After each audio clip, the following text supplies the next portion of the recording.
Saudara semua sudah lihat tema yang saya bagikan, yakni akibat tidak dimuridkan. Nah, saya ingin bicara firman Tuhan ini.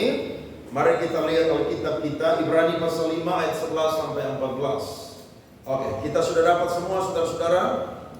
Judulnya apa di situ? Peringatan supaya jangan apa? Murtad. Oke, mari kita perhatikan firman. Saya ayat 11, saudara 12, nanti sama-sama ayat 14. Tentang hal itu banyak yang harus kami katakan, tetapi yang sukar untuk dijelaskan. Perhatikan, karena kamu telah lamban dalam hal mendengarkan. 12 mulai.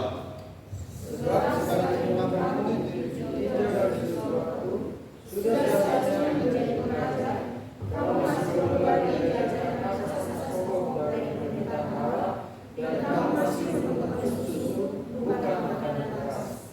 Sebab barang siapa masih memerlukan susu, ia tidak memahami ajaran tentang kebenaran, sebab ia adalah anak kecil. Sama-sama.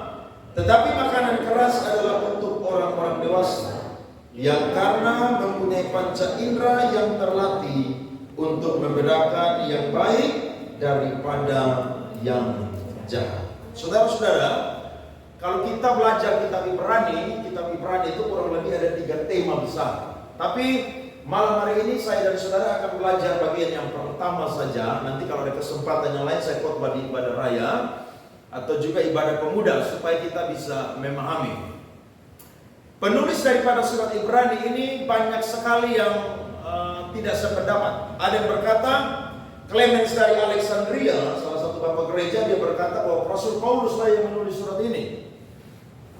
Tapi bagi para teolog-teolog tidak mungkin Rasul Paulus, karena tulisan daripada surat Ibrani bukan ciri khas dari gaya penulisannya Rasul Paulus. Martin Luther, seorang tokoh reformasi atau pendobrak gerakan reformasi, dia memberikan data atau tanggapan bahwa yang menulis surat ini bukan Paulus, tapi Apolos yang menulis surat ini. Tapi saudara-saudara, menurut kita semua tidak terlalu penting siapa yang menulis surat ini. Yang penting adalah apa yang dituliskan di dalam surat Ibrani itu penting bagi saya dan saudara hari ini. Karena saya dan saudara adalah orang-orang yang mendapatkan firman yang sama, seperti juga orang-orang yang pada waktu itu mendapatkan pesan firman Tuhan ini. Ada amin? Nah, saya coba bawa saya dan saudara untuk bisa mengerti tentang firman Tuhan ini.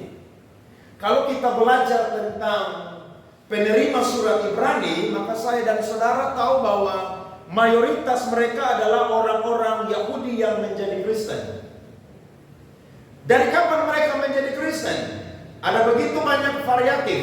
Tapi kebanyakan mereka yang menjadi Kristen adalah mereka yang pada waktu hari raya Pentakosta, mereka itu menyerahkan diri mereka dan dibaptis dan mereka itu bertobat pada waktu itu.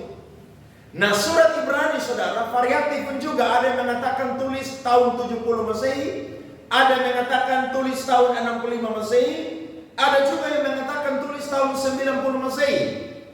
Tetapi saudara-saudara, saya dan saudara belajar ternyata kalau kita melihat dari range waktu atau jarak waktu, maka kalau dari tahun 33 mereka bertobat, kalau itu seumpamanya tahun 65, maka kurang lebih usia kekristenan mereka itu sudah 30 tahun.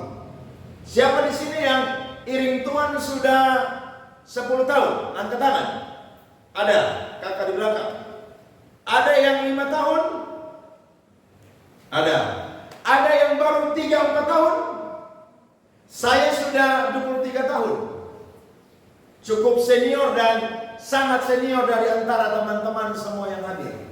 Saudara bisa bayangkan, Alkitab berkata bahwa sekalipun mereka itu sudah menjadi orang-orang Yahudi Kristen, atau mereka sudah menjadi orang Kristen pada umumnya, tapi ternyata ada 2 hal saudara yang didapati di dalam orang-orang yang menerima surat Ibrani ini. Yang pertama, saya coba memberikan data sesuai dengan teks yang kita baca.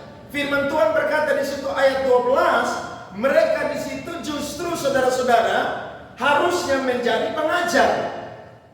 Tapi Alkitab berkata justru mereka itu masih saja saudara-saudara belajar. Saudara perhatikan, iring Tuhan sudah puluhan tahun, tapi levelnya masih terus belajar.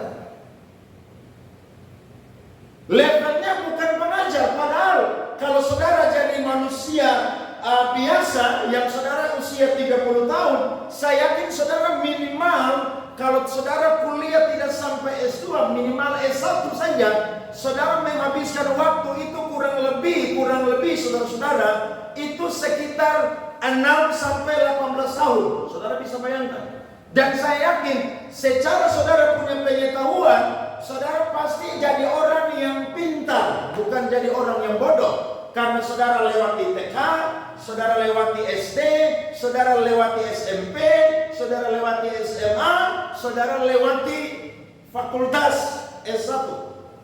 Tapi saudara lihat, mereka sudah jadi Kristen, tapi ternyata level mereka itu baru sampai di level pembelajar. Apa yang mereka sibukkan diri mereka menurut firman Tuhan?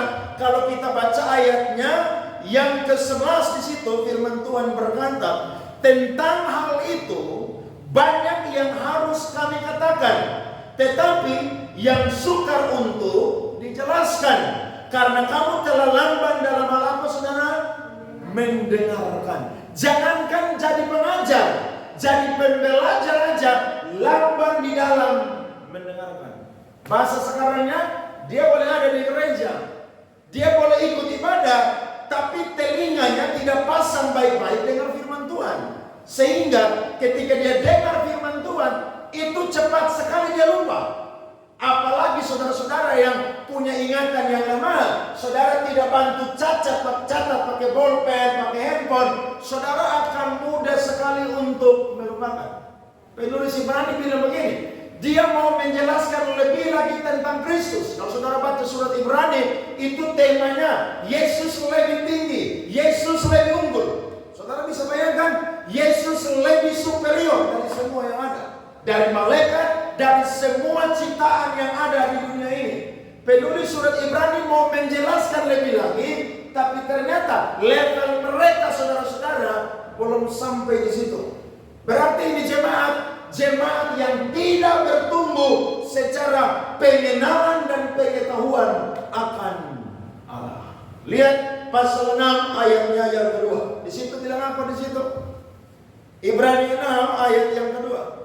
Mereka sibuk saudara-saudara dengan ajaran yang masih sangat-sangat dasar. Yang pertama di situ, mereka sibuk tentang baptisan, mereka sibuk tentang penumpangan tangan, mereka sibuk tentang kebangkitan orang mati, dan juga apa saudara-saudara? Hukuman kekal. Ini hal-hal yang menjadi basic kekristenan. Tapi bayangkan, sudah puluhan tahun mereka jadi orang percaya, jadi orang Kristen, tapi pengetahuan mereka baru sampai di level ini. Berarti ini sebuah kritikan bagi mereka dan juga bagi kita semua orang-orang muda. Makanya saya dan saudara itu harus dimuridkan. Kalau saya dan saudara tidak dimuridkan, maka saya dan saudara hanya jadi penggemarnya Yesus Kristus. Saudara tahu penggemar? Penggemar adalah orang yang mengidolakan segala sesuatu, tapi bisa dalam hitungan waktu atau dalam satu keadaan dia bisa meninggalkan orang yang dia gemari. Tapi kalau saya dan saudara pengikut Kristus atau murid Kristus, maka saya dan saudara tidak akan pernah berubah. Amin. Apapun yang terjadi, saya dan saudara akan mau dimuridkan. Dan saya yakin kalau orang yang dimuridkan, maka dia punya pengetahuan tentang Allah, tentang firman saudara. Itu beda kelas, beda. Sekalipun dia tidak sekolah teologi, tapi kalau ada pendeta yang khotbah di depan, pendeta ngomong apa dia udah tahu tuh. Dia udah tahu. Kenapa? Karena dia tiap hari bergaul dengan firman Tuhan. Saya punya mama tuh iring Tuhan dari tahun 90. Pendeta siapa saja kalau khotbah firman dari mana? Dia udah tahu. Kenapa? Tiap hari tidak pernah dia tidak baca Alkitab. Tiap hari. Sampai Alkitabnya saudara sudah tahu, tidak tahu berapa banyak. Dan Alkitabnya saudara-saudara itu dicoret semua pakai pulpen. Saudara mau khotbah tentang apa? Oh, masalah sudah tahu. Apalagi kalau saudara khotbah tentang perjanjian lama, itu makanan dia. Saudara mau ngomong dari kejadian sampai selesai, dia tahu semua. Dan saya lihat betul ya, kalau orang dimuridkan, maka dia punya level itu bukan cuma level pembelajar, tapi levelnya adalah level pengajar. Pengajar di sini bukan sekolah teologi, sekolah Alkitab baru bisa mengajar, tidak. Tapi ketika saudara jadi anak Tuhan, saudara sampai di level pengajar, ketika saudara diberikan tugas tanggung jawab, saudara seperti orang Kupang bilang tidak patola bahela. Saudara tahu patola bahela? Elusa, kulusa. Ada yang pernah begitu? Disuruh doa makan saudara patola bahela. Ada pernah? Saudara jadi Kristen seberapa tahun?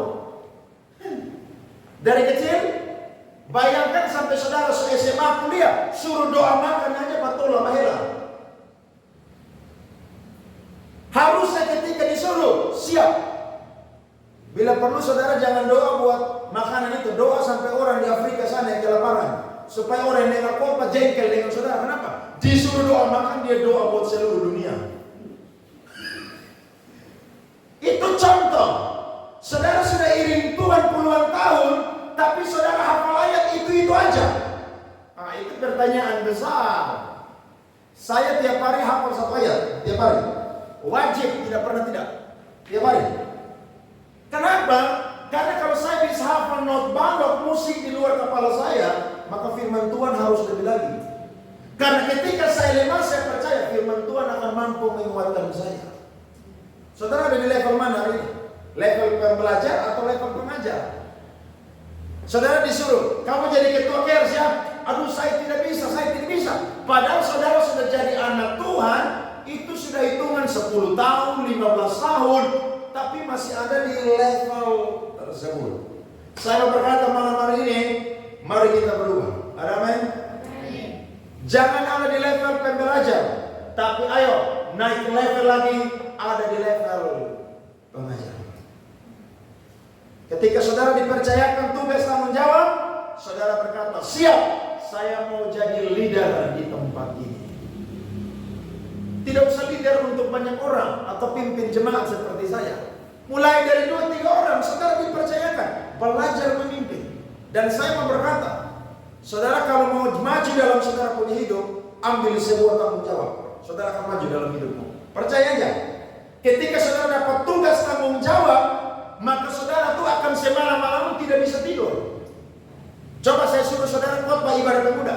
Kira-kira saudara tidur tidak Jumat malam? Saudara tidak akan tidur tuh.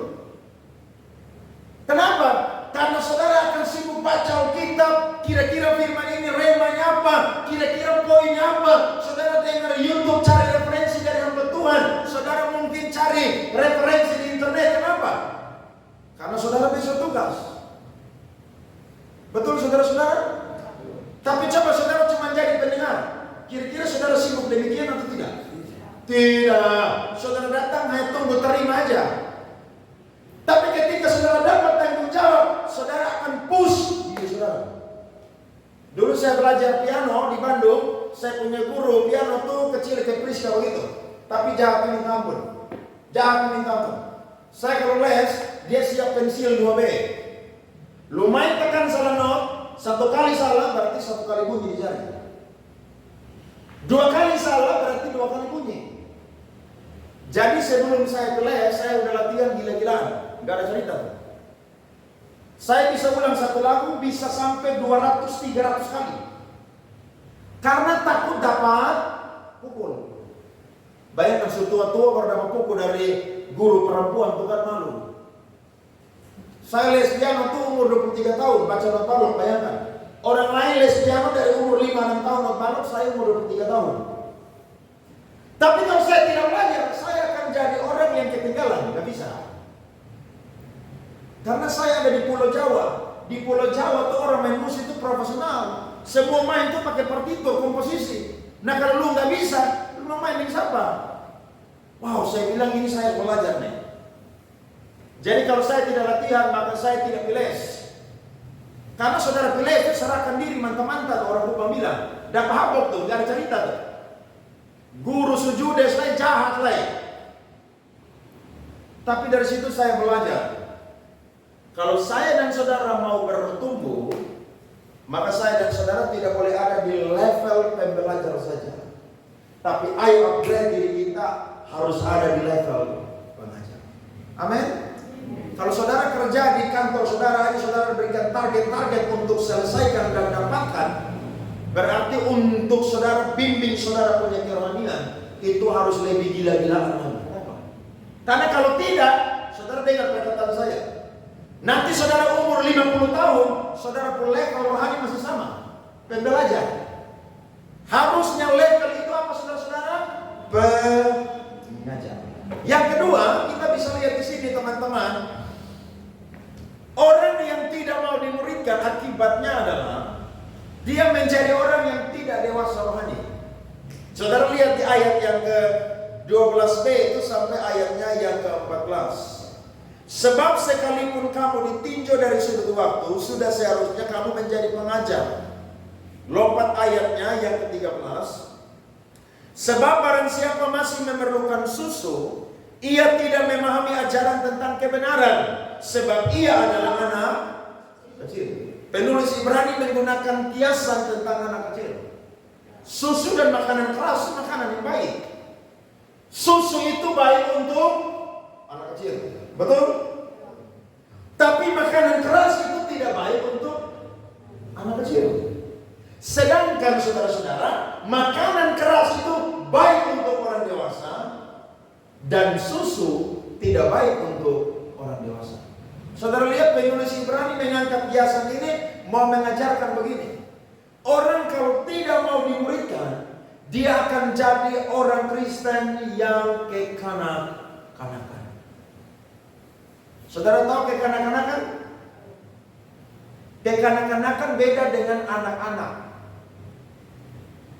Saudara pernah lihat orang umur 30 tapi mau makan aja disuapin? Pernah lihat? Saya pernah lihat loh. Ada nona-nona cantik umur 30 mau makan aja mamanya yang suap. Saudara bisa bayang kalau dia kawin nanti ke mana tuh? Pukul yang hantam, guling dia. Kira-kira itu lucu atau menggemaskan? Tidak dua-duanya. Yang ada menjengkelkan orang itu. Kenapa? Karena dia udah tua. Bukan anak yang baru umur 1 bulan menuju 10 bulan ya masuk akal lah. Anak SMP aja kalau makan disuapin itu agak lucu loh. Nah kalau sampai umur 30 tahun makan cuma masih disuapin, itu bukan lagi di level lucu atau menggemaskan, tapi menjengkelkan. Nah orang yang dewasa rohani, dia akan pasti bisa membedakan mana yang baik, mana yang jahat. Saudara lihat ayat 14 itu bilang apa? Yang karena mempunyai panca indera yang terlatih untuk membedakan yang baik daripada mana yang jahat. Anak kecil itu tidak tahu bisa bedakan pisau. Dia anggap pisau itu mainan, betul atau tidak? Saya punya anak SMA itu saudara kasih dia benda, dia tidak mengerti. Tapi kalau orang dewasa dia tahu pisau itu berbahaya loh. Salah-salah kena robek, darah keluar.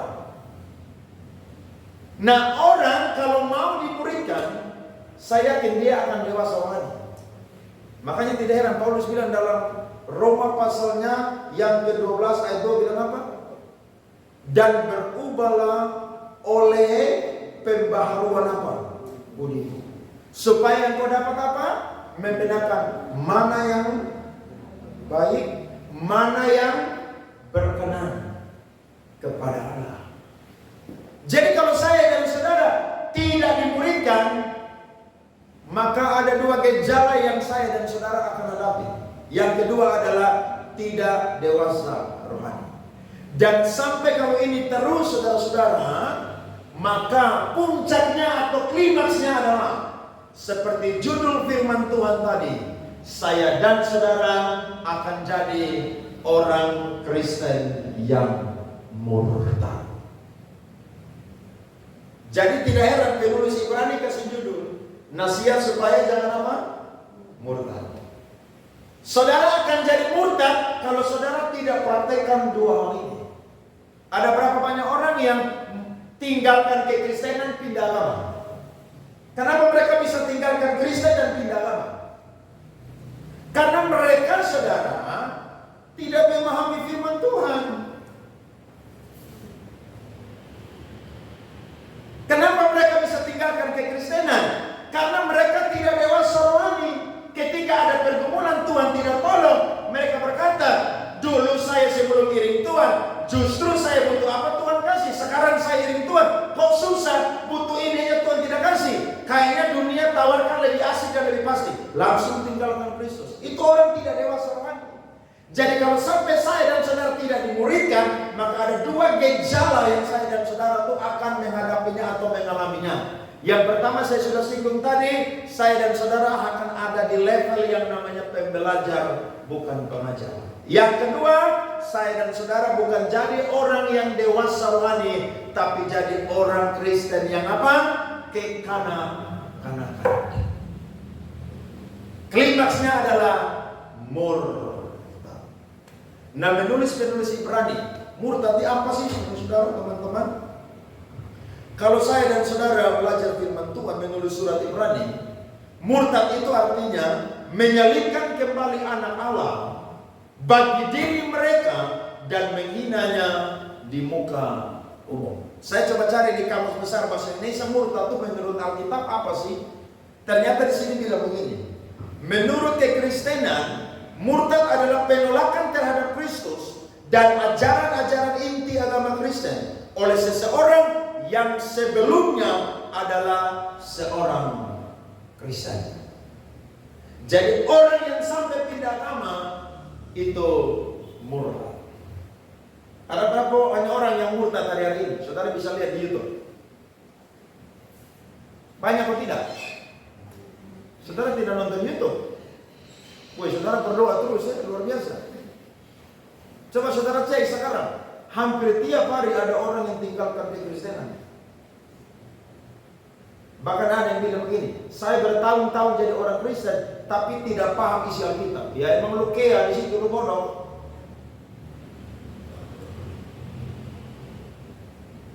Kenapa lu tidak pahami? Ya karena tidak mau upgrade diri. Coba saudara tidak baca Alkitab tiap hari, hanya baca hari Minggu. Kira-kira saudara tahu itu isi Alkitab dari Kejadian sampai Wahyu? Tidak akan tahu, percaya aja. Saudara akan dengar firman hari Minggu itu 1 minggu 1 kali aja. Tapi coba saudara baca tiap hari firman Tuhan. 1 hari 2 pasal aja. Saya yakin 3 tahun saudara menghabiskan 66 kitab. Kalau saudara iring Tuhan 30 tahun, saudara baca Alkitab 3 tahun 1 Alkitab, berarti saudara-saudara kurang lebih sampai saudara mati, saudara baca Alkitab itu sudah 10 kali. Betul saudara-saudara? Nah kalau saudara sudah baca Alkitab 10 kali, kira-kira orang ajak saudara murtad, saudara mau ikut atau tidak? Tidak akan. Loh kok saudara sudah baca Alkitab bulan-bulan nah? Ada yang bilang begini, Yesus itu hanya ciptaan. Saudara karena baca Alkitab bulan-bulan, saudara bilang, Yesus itu bukan ciptaan. Mana mungkin ciptaan itu bisa menciptakan langit dan bumi? Yesus adalah pencipta. Ada yang bilang, neraka itu tidak ada. Saksi Yehova. Tapi saudara bilang begini, neraka itu nyata. Betul atau tidak? Orang mau kirim saudara di mana aja tidak akan pernah bisa, karena saya dan saudara dimuridkan sehingga hasilnya saya dan saudara menjadi orang-orang yang kuat di dalam kekristenan kita. Saudara dengar khotbah doktrin, itu sebuah khotbah yang sangat menyenangkan bagi saudara. Saudara dengar khotbah praktis, itu khotbah yang sangat menyenangkan untuk saudara. Ada amin? Jadi ada pendeta kalau khotbah doktrin yang berat, saya bilang, aduh, saya baru tahu ya, saya ingin belajar lagi. Itu mantap tuh. Ada pendeta yang khotbah tentang praktikal, aduh, saya mungkin mau melakukan ini, padahal saya sudah baca firman Tuhan. Itu mantap saudara. Kenapa? Karena saya dan saudara mau upgrade diri kita, bukan hanya saja jadi manusia yang belajar, tapi harus sampai di level pengajar. Ada amin? Besok-besok kalau ada saudara ditunjuk jadi ketokers, lagi-lagi jangan ada yang batola bahilah di sini. Amin. Saudara bisa tidak bisa, suka atau tidak suka, kalau ditunjuk itu kepercayaan dari Tuhan. Eksekusi dengan sebaik mungkin. Saya percaya saudara akan lihat, wih saudara berubah. Saya percaya kalau saya dan saudara dimuridkan, maka kita akan jadi orang-orang Kristen yang tidak akan murtad. Ada amin? Saudara akan murtad. Orang mau datang bawa makanan untuk sogok saudara tinggalkan Kristen, saudara bilang jamaah aja, biar saya mati, yang penting saya tetap pegang Injil dan percaya kepada Yesus Kristus. Karena dimuridkan. Nah, saya berikan 3 solusi rohani bagi kita, bagaimana saya dan saudara menjadi anak-anak Tuhan yang sampai di level pengajar, sampai di level dewasa rohani, dan sampai di level yang menjadi tidak murtad. Saya catat ada 3 solusi. Yang pertama adalah, karena di dalam pemuridan itu selalu ada yang namanya komunitas. Sekali lagi, di dalam pemuridan selalu ada apa saudara-saudara? Komunitas. Kenapa komunitas itu penting? Saudara perlu ingat, manusia ini adalah makhluk sosial. Makhluk sosial adalah makhluk yang Tuhan ciptakan yang tidak bisa hidup sendirian. Betul? Siapa di sini tidak butuh kawan? Coba angkat tangan.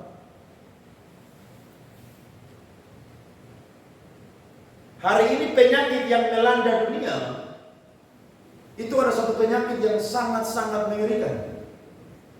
Penyakit itu namanya adalah penyakit kesepian. Saudara tahu, di Jepang tiap hari 10 orang itu bunuh diri.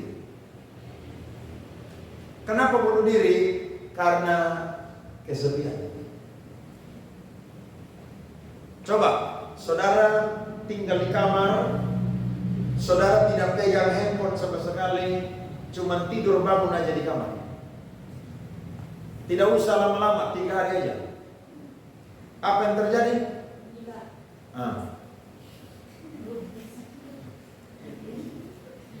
Kenapa? Karena memang manusia itu makhluk sosial. Betul? Tidak usah saudara pegang handphone, diambil lah. Coba saudara pegang handphone, dalam 1 hari itu tidak ada 1 orang pun yang WA saudara. Sepi atau tidak? Bahaya kan? Bahaya kan? Berarti ketika saya dan saudara mau jadi orang-orang yang dimuridkan, maka saya dan saudara akan dapat berkat yang luar biasa. Yang pertama itu saudara akan punya komunitas. Nah, di dalam komunitas itulah saya dan saudara itu akan belajar, saudara-saudara. Amin. Di situ akan terjadi yang namanya apa? Gesekan satu dengan yang lain. Besi menajamkan besi, manusia menajamkan sesamanya. Jadi saudara mau pilih yang mana? Hidup di komunitas tapi ada gesekan tapi enak, atau saudara hidup sendiri tapi kesepian? Pilih yang mana? Lebih baik saya pilih ada di komunitas. Kenapa? Karena saya anggap saya belum sempurna, teman saya di komunitas pun juga belum sempurna. Berarti di komunitaslah tempat atau wadah di mana saya dan saudara belajar bersama-sama. Amin. Jadi harus hidup di komunitas. Saudara yang belum ikut KERS di sini, ikut KERS. Kenapa? Karena ketika saudara ikut KERS, saudara di situ bisa belajar. Ada amin. Saudara yang tidak tahu bersaksi, tiba-tiba disuruh sharing firman Tuhan. Saudara yang tidak tahu berdoa, saudara disuruh doa syafaat. Saudara yang tidak tahu yang namanya bagi firman Tuhan, saudara disuruh untuk pimpin sharing dalam KERS tersebut. Kira-kira kalau saudara masuk baru 1 tahun, 2 tahun, ada perubahan atau tidak? Pasti ada perubahan tuh loh. Apalagi kalau saudara tertanam 5, 10, 15 tahun, saya percaya saudara akan jadi orang yang fasih. Betul atau tidak? Ketika saudara disuruh bersaksi, saudara ingat 15 tahun yang lalu saya ngomong tuh tidak tahu mau ngomong apa tuh. Tapi sekarang waktu saya ngomong, kayaknya 5 menit itu sama cepat. Dulu saya sekolah teologi disuruh khotbah 10 menit aja bahan habis. Tapi ketika saya jadi pendeta, tiap minggu harus khotbah, belajar. Akhirnya sekarang khotbah 1 jam, saya kadang-kadang terlalu cepat. Saudara harus hidup dalam komunitas. Karena kalau sampai saudara tidak hidup dalam komunitas, ini dia pendampak untuk saudara. Mari lihat Amsal 18 ayat 1 dan 2. Bahaya saudara. Bahaya kalau sampai saudara tidak hidup dalam komunitas. Ini akan menimpa saudara pun kehidupan. Amsal 18 ayat 1 dan 2. Mari kita baca firman sama-sama. 1, 2, 3. Orang yang menyendiri, mencari keinginannya, amarahnya meledak terhadap setiap pertimbangan. Orang bebal tidak suka kepada pengertian, hanya suka apa? Membeberkan isi hatinya. Kira-kira firman ini relevan? Relevan. Orang yang suka menyendiri adalah orang yang suka mau ikut maunya dia aja. Itu yang saya bilang tadi, kekanak-kanakan. Tapi kalau saudara hidup dalam komunitas, saya percaya saudara mau ini ada teman yang bilang kayaknya kamu ide itu kurang pas deh. Betul atau tidak? Akhirnya saudara banyak rendah hati kan? Oh iya kayaknya kurang pas. Kayaknya kita boleh dengar lagi teman-teman punya masukan yang lain. Disitulah kita belajar untuk apa? Saling mendengarkan, saling menerima masukan, dan lain sebagainya. Tapi kalau saudara hidup sendiri, saudara akan jadi orang tuh yang sedikit-sedikit mau ikut saudara punya mau, amarah meledak-meledak. Saudara cuma hobi cerita saudara pun isi hati, tapi tidak mau dengar orang lain. Itu orang yang suka menyendiri itu begitu. Makanya tidak heran, umur udah tua, tapi dia level rohani itu sangat kekanak-kanakan. Dengar khotbah keras sedikit tersinggung. Nah itu orang level anak-anak tuh gitu. Dengar khotbah keras sedikit langsung, kayaknya bapak tua yang khotbah tuh sindir saya tuh. Dia langsung muntaber. Sekarang tahu muntaber? Mundur teratur tanpa berita. Itu muntaber namanya.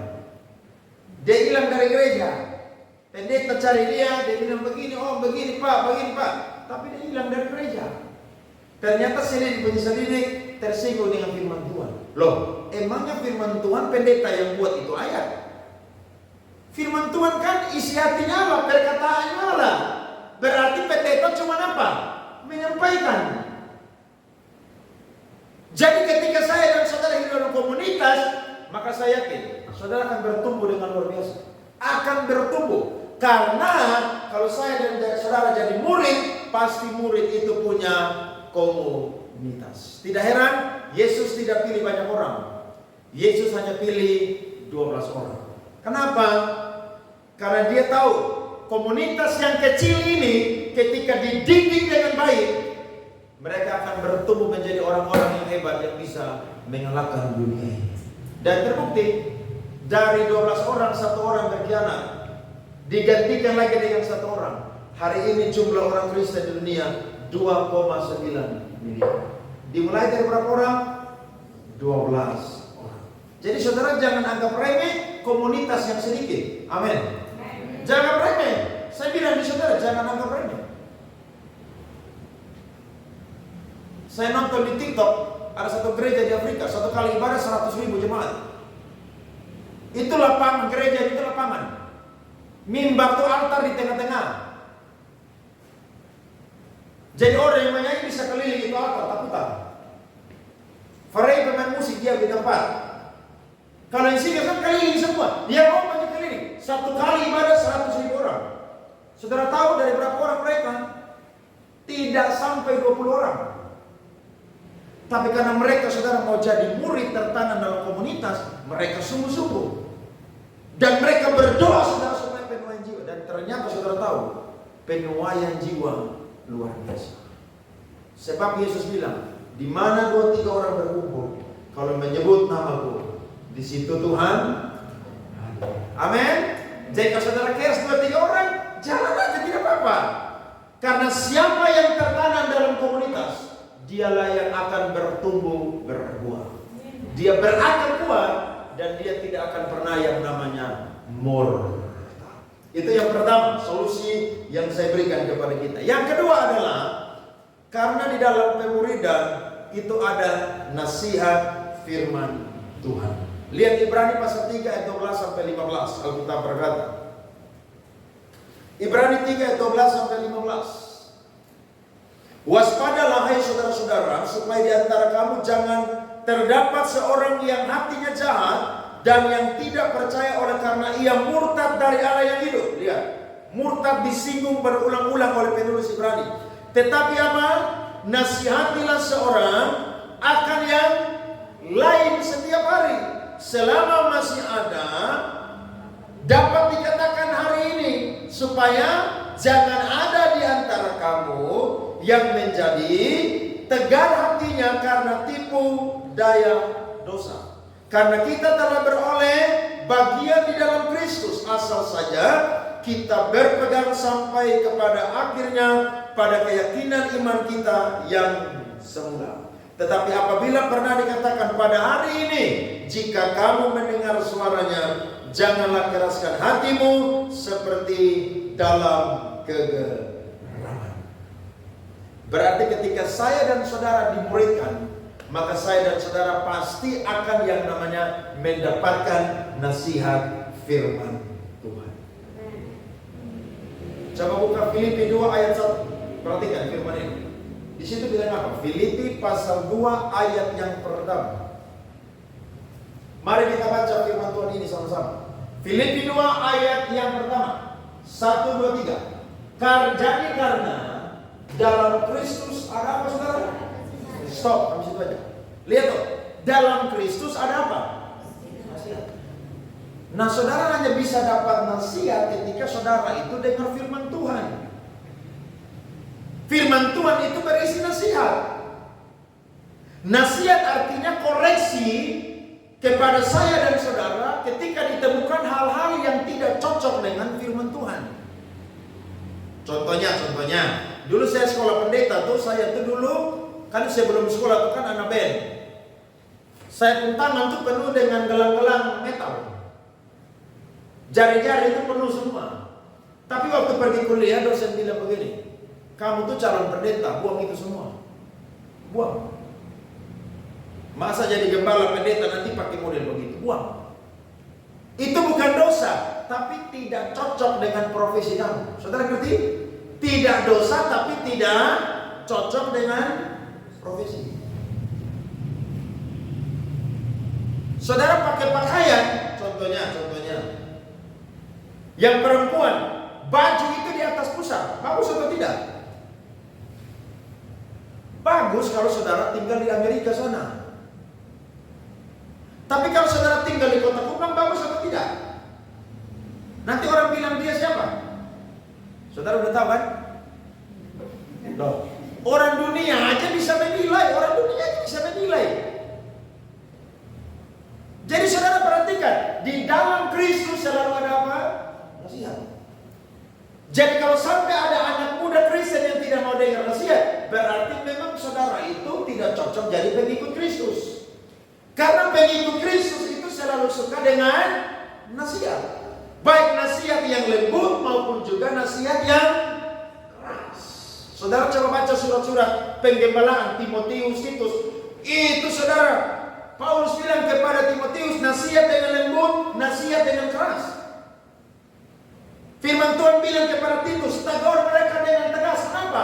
Karena di dalam Kristus itu ada nasihat, saudara-saudara.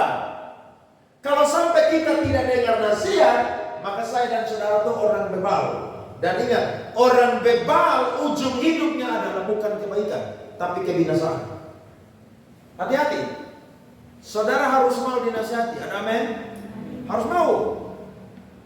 Karena kita punya diri ini tidak bisa kita lihat 100%. Saudara boleh bercermin di kaca sebesar apapun, tapi saudara tidak akan pernah bisa lihat saudara punya full badan itu secara sempurna 100%. Sekalipun mungkin ada kaca di belakang taruh, di samping taruh, kanan, di samping kiri, saudara tidak akan bisa puas melihat diri saudara. Kenapa?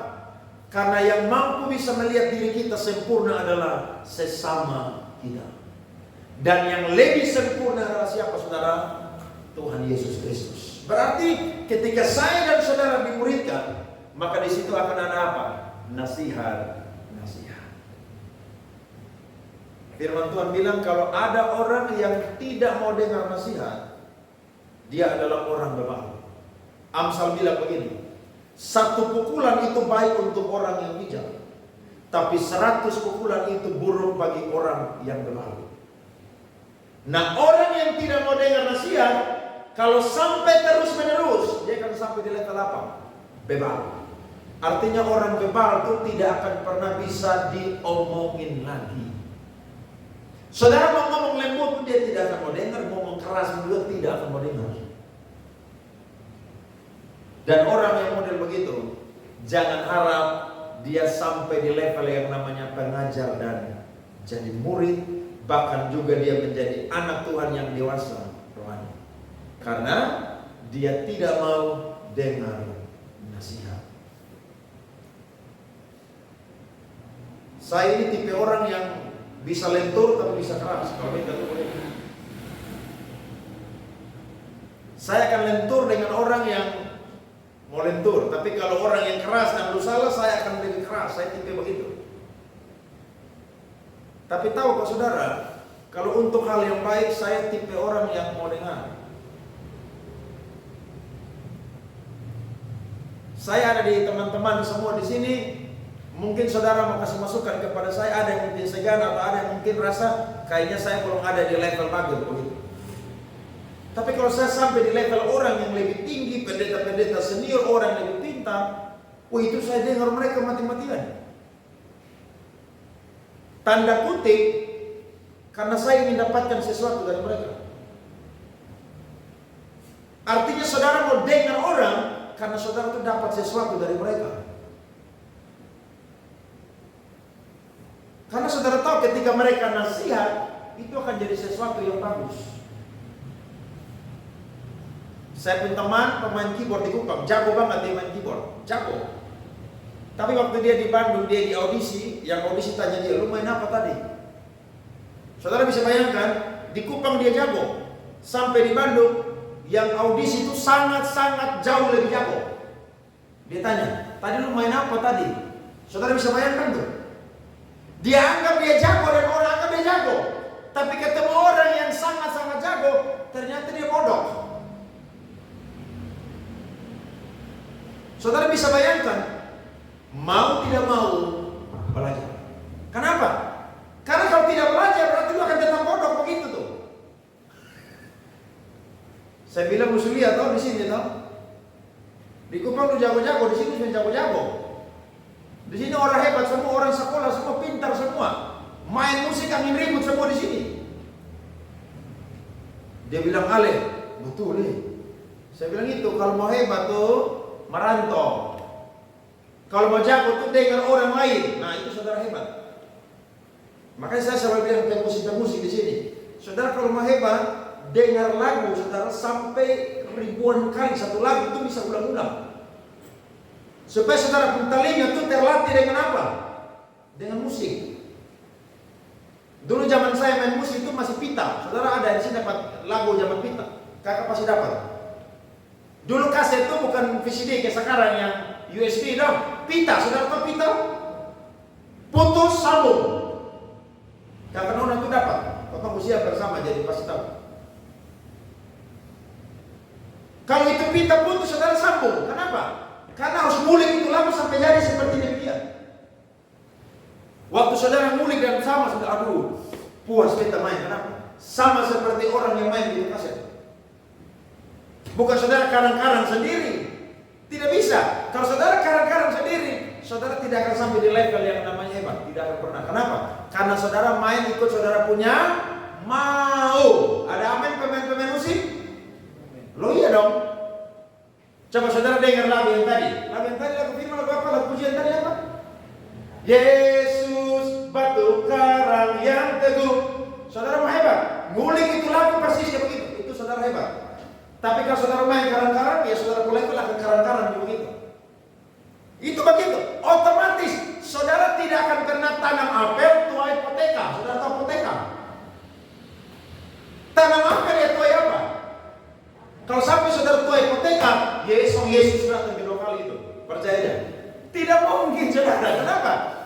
Karena mustahil. Makanya di dalam Kristus saudara selalu ada nasihat. Selalu. Ayo jadi murid Tuhan. Dan yang ketiga yang terakhir adalah karena di dalam pemuridan ada pertumbuhan rohani. Mari kita lihat ayat terakhir Ibrani pasal 6 ayatnya yang pertama. Sebab itu marilah kita tinggalkan asas-asas pertama dari ajaran tentang Kristus dan beralih kepada perkembangannya yang penuh. Baca sama-sama. Janganlah kita meletakkan lagi dasar pertobatan dari perbuatan-perbuatan yang sia-sia dan dasar kepercayaan kepada Allah. Itu yaitu ajaran tentang berbagai pembaptisan, penumpangan tangan, kebangkitan orang-orang mati, dan hukuman kekal. Ayat yang ketiga, dan itulah yang akan kita perbuat jika Allah mengizinkannya. Maksudnya apa? Kalau Tuhan suruh untuk review ulang itu pengajaran atau khotbah. Tapi kalau Tuhan tidak suruh, ayo naik level lebih lagi. Jadi saudara tahu apa itu Tritunggal? Saudara tahu apa itu neraka? Saudara tahu apa itu surga? Bagaimana saudara tahu? Baca firman tiap hari. Bagaimana saudara tahu? Dengar khotbah-khotbah doktrinal. Bagaimana saudara kelakuan bisa berubah? Dengar khotbah-khotbah praktikal. Berubah. Ketika saya dan saudara tertanam dalam pemuridan, maka saya dan saudara akan mengalami pertumbuhan rohani. Ingat, Mazmur bilang apa? Orang benar yang ditanam di bait Tuhan akan bertunas seperti pohon korma.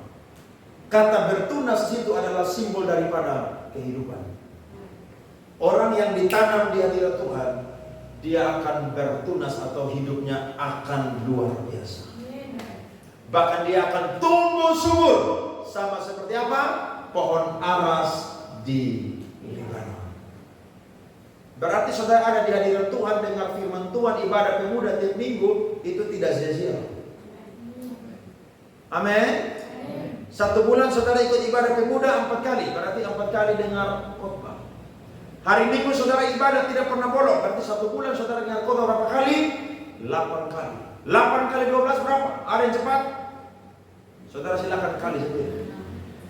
Berarti saudara tidak bolong firman Tuhan. Ditambah dengan saudara baca firman tiap hari, saudara ikut KKR di mana-mana, saudara ikut seminar di mana-mana, saudara dengar pendeta-pendeta khotbah di YouTube. Wih, saudara punya rohani itu apa?